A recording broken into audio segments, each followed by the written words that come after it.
With its wonderful blend of nature and cosmopolitan flavor, Vancouver enjoys worldwide acclaim as one of the very best cities in the world in which to live. But it's more than just an accident of nature. The well-planned parks, miles of freely accessible waterfront, vibrant new neighborhoods, and thriving businesses are the result of smart decisions by generations of NPA mayors, city councils, parks, and school boards. Indeed, the city's downtown core, where you can walk to work or to a fine restaurant, has set the benchmark for aspiring green cities around the world. But lately, with Vision Vancouver in control, there's been a lack of leadership, common sense, and accountability at City Hall. They've ignored taxpayers in favor of special interests. For months, Suzanne Anton and her NPA team of candidates have been listening to residents and business owners all over the city. People are clamoring for change because they're angry about a lot of things, like the downtown bike lanes imposed without consultation or concern for the people they affect. I'm a cyclist. I've been a cyclist my whole life. The NPA has put 400 kilometers of bike lanes in Vancouver, and you never heard about any of them. When people come up to me in this campaign and talk about bike lanes, they're only talking about one thing, and that's the downtown separated bike lanes that Gregor Robertson had installed. Those bike lanes have succeeded in making people mad, they've disrupted businesses, and they've jeopardized the whole bike lane program in Vancouver by making people dislike it. I'm going to get things back on an even keel. I'm going to get an independent review of the bike lanes downtown. I'm going to figure out what's annoying people and fix all those problems. I got into politics through soccer, through kids' soccer, advocating for better fields, better programs. My slogan then was, healthy parks, healthy families, healthy city. Now I'm running for mayor. I could have exactly the same slogan because what was important to me then remains important to me today. As a city, we need to have great recreation facilities, great cultural facilities for our children and our families.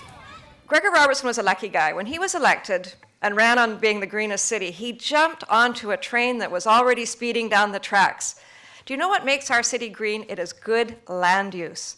And it is many decades of good NPA land use decisions which have put that urban density in the downtown, which means that people who live downtown, if you live downtown, you may not even own a car, you have a lower carbon footprint than anybody except people perhaps who live in Manhattan. There's two routes to affordable housing. One is to have a good job and the other is to have good housing supply. Your NPA team will be working on both so that your kids and your grandkids can live and work here in their hometown of Vancouver. The beautiful new Van Dusen Visitor Center is opening today. Just to show how long these projects take, it was underway in terms of fundraising before I was even elected to the park board. So that's over 10 years ago. It was the NPA park board of the day that put it in place. Funding from all levels of government, huge community effort, lots of community fundraising. And now we have today this absolutely beautiful building in the lovely, lovely Van Dusen Garden right in the middle of Vancouver. Vancouver is the center of BC's great industries, the tourism industry, the shipping industry, the forestry industry, the mining industry. The Mayor of Vancouver needs to be able to represent those industries, and as your mayor, that's what I'll be doing. I'll be speaking out when I need to, I'll be helping when I need to. I will be representing those big sectors that are so critical to our British Columbia economy, to our Vancouver economy. My personal political philosophy is very simple. Taxpayers first, and never stop listening. The Cope Vision Coalition want to tear down the Georgia-Dunsmuir viaducts. So many people rely on them. There is no transportation alternative. Those viaducts are good infrastructure. They need to stay. We're going to give St. Paul's Hospital the zoning it needs so it can rebuild in its current locations. I want that hospital to stay in the West End. Believe me, there are many other municipalities who'd like those services moved out of Vancouver and into their municipality. This election is about leadership. As mayor, the buck will stop with me. You saw during the Stanley Cup riots that nobody was in charge and nobody was accountable. Now we're seeing it again in the tent city. Those tents should never have been allowed to set up. Now they need to be given clear direction, a week to leave, and out you go. It gives me great pleasure to announce today that the NPA will be bringing the downtown streetcar back to Vancouver by connecting Granville Island, the Athletes Village, and Science World to Chinatown, Gastown, and Waterfront Station. The downtown streetcar connects Vancouver's history to our future prosperity.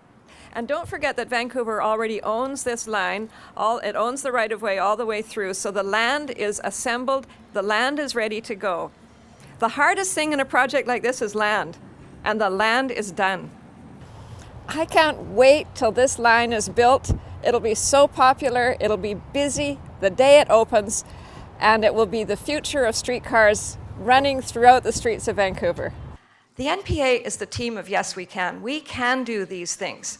The Vision Vancouver, don't forget, they voted against the Canada line. They voted against the stadium. I don't think Gregor even voted for the Olympics, but most of his team didn't like the Olympics. They didn't like the convention center. You know, you have to believe in public infrastructure when you're in government. That's one of the important things that we do. I believe that you can finance public infrastructure and you can do it well, and that's what I intend to do. The NPA is the party of being able to make things happen in the city. Your NPA team is going to put taxpayers first and restore common sense to city government.